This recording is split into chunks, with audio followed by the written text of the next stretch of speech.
A lot of people seem to have the idea that attention deficit hyperactivity disorder is something less than a real condition.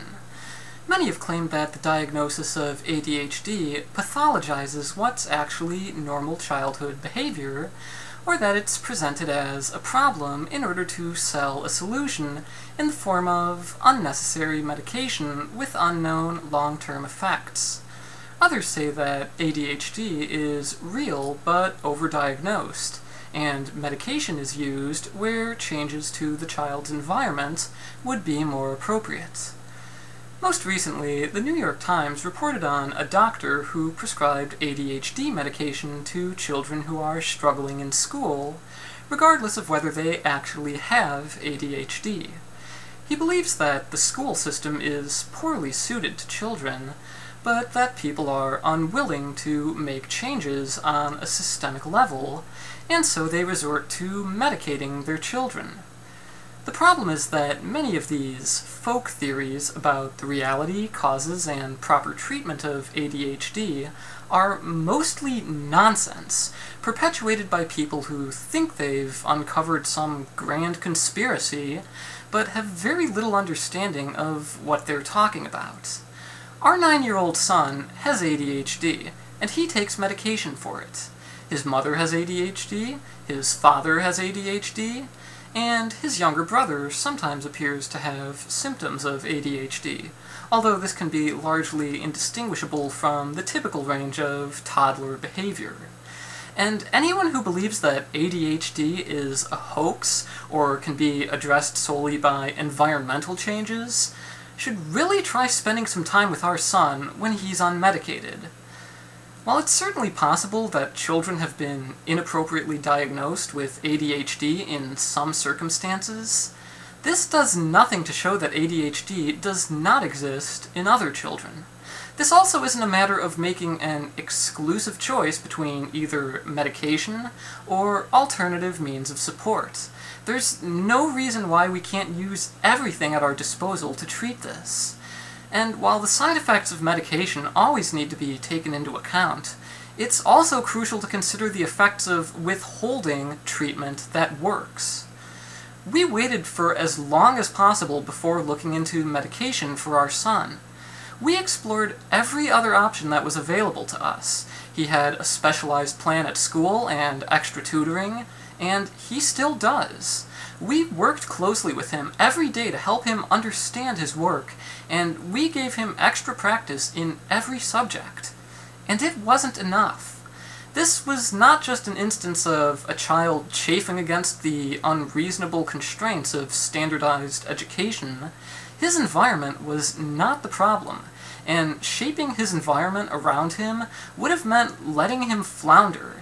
This was a second grader who would often spend 3 hours trying to complete a single sheet of simple addition with the help of 2 adults.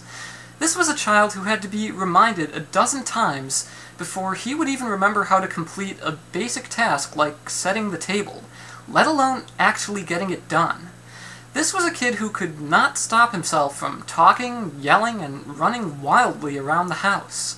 His insomnia would keep him up all night, doing nothing but talking to himself in bed, until he was so tired that he fell asleep almost every day in school.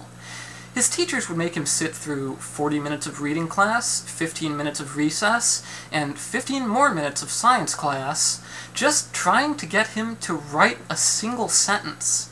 His eyes would glaze over halfway through trying his best to add 5 and 4 when he lost track of what he was doing and had to start over for the 3rd time. He would stumble through trying to read short sentences and couldn't tell us what they actually meant even after we read them back to him. He continually failed to be influenced by incentives or even understand their purpose. He forgot to bring home his work, and he didn't turn it in when it was finished. He would burst into tears every day when trying to do his homework. He told us he was the worst kid ever, and that he wanted to kill himself. This was a child who was going to be held back a grade, again. And he knew that he had a serious problem.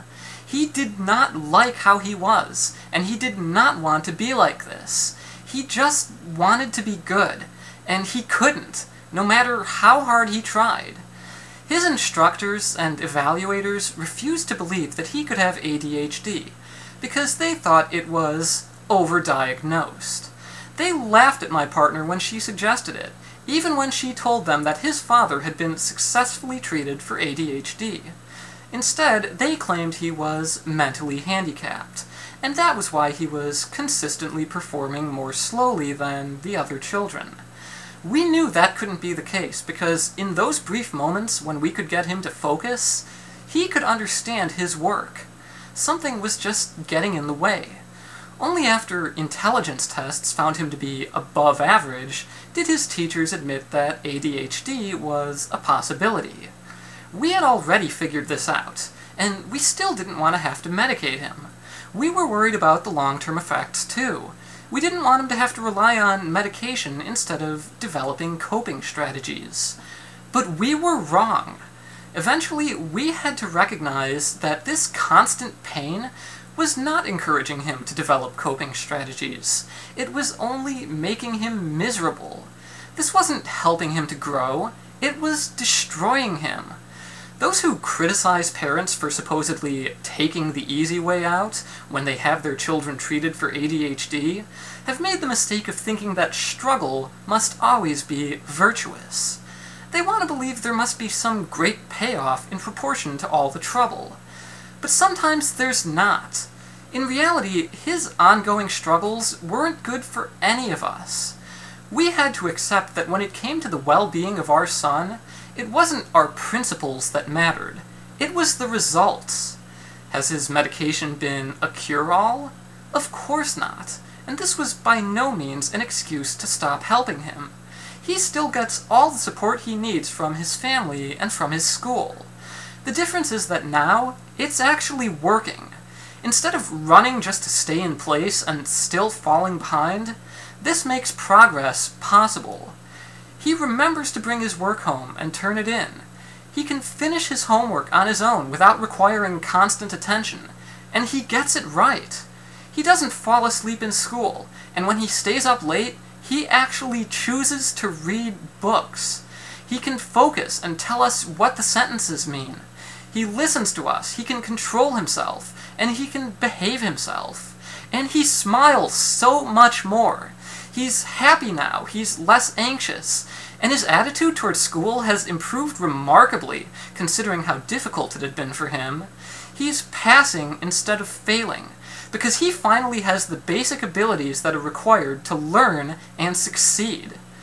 The inertia of the status quo often gives it a certain privilege in people's minds. They set higher standards of justification for switching to an alternative than they would for simply staying on the present course. But when we put our options on an equal footing and considered them fairly, we could not justify depriving him of the treatment that would actually help. This isn't just a matter of how it's affecting him now. When ADHD isn't properly treated, it can lead to higher rates of substance abuse, anxiety, depression, dropping out, car accidents, unwanted pregnancies, STDs, unemployment, and everything else you might expect to result from being chronically unable to think clearly. And we're not willing to stand by and watch him fail over and over while we try to find alternative treatments when we already have one that works. This was not our first choice, and if other means were sufficient to control his symptoms, we wouldn't have chosen to medicate him.